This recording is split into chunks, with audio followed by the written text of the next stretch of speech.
The end of the line is near for Snowpiercer, and so the TNT turned AMC series is finally serving up the epic battle that audiences have been waiting for. Season 4, Episode 9, Dominant Traits, delivers many things to be pleased about, including big action sequences and the reveal of what happened to Melanie Cavill. But those victories are tempered somewhat by a secret Melanie confesses that feels like one of the show's most forced plot twists.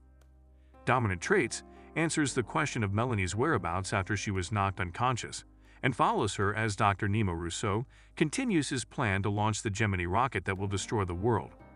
It gets the Nyma-led Snowpiercer to New Eden, and allows the much-talked-about fight between the survivors and the soldiers to commence. Yet in the middle of all this plot momentum are character moments that often ring hollow. Picking up where we left off, Layton and the residents of New Eden are still under attack from the sniper, who doesn't actually attempt to kill them, but rather keeps them pinned so they are unable to defend themselves. Alex finally loses it and turns on the soldiers when they break the agreement and start shooting at civilians.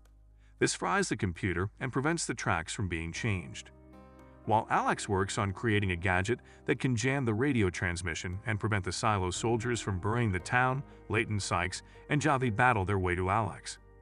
When Melanie returns to Snowpiercer and declines to assist Nima in destroying the world, Nima removes his disguise and assumes the role of a full-fledged military despot. He offers Melanie a choice. He will bury the village if she doesn't assist them in getting Big Alice back. This is half of humanity, as far as we know, so much for a few sacrifices.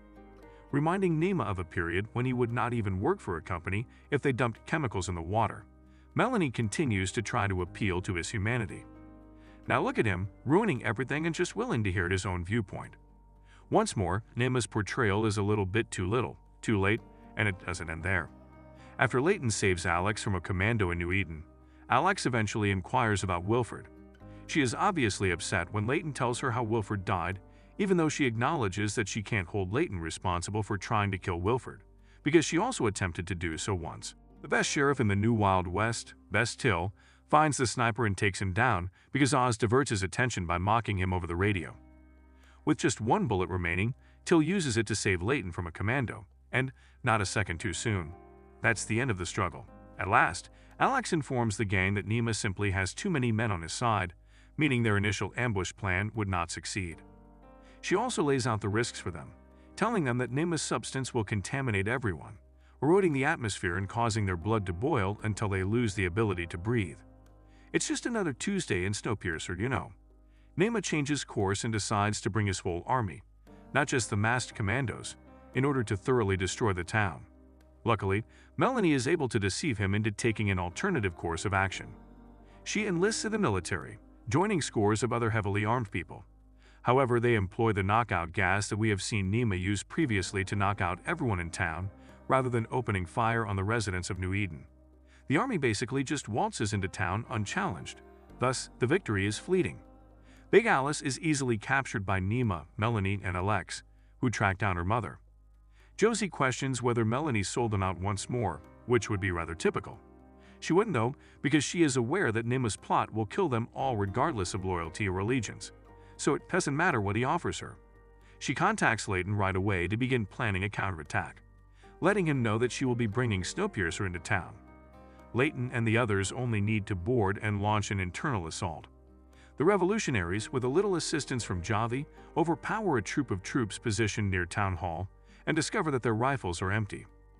Simultaneously, Nima conducts a small procession throughout New Eden, akin to an invader examining their newly acquired territory. After giving him a tour of the facilities, bootlicking Headwood remarks on how similar the two are as masochists who sacrifice others in order to achieve their objectives. At last, Snowpiercer shows up, casually crossing the track switch as if it were not there at all. Damn that whole plan. Layton and the others move in to guard the train as a group of troops exit the vehicle. This is the exciting action scene I've been waiting for.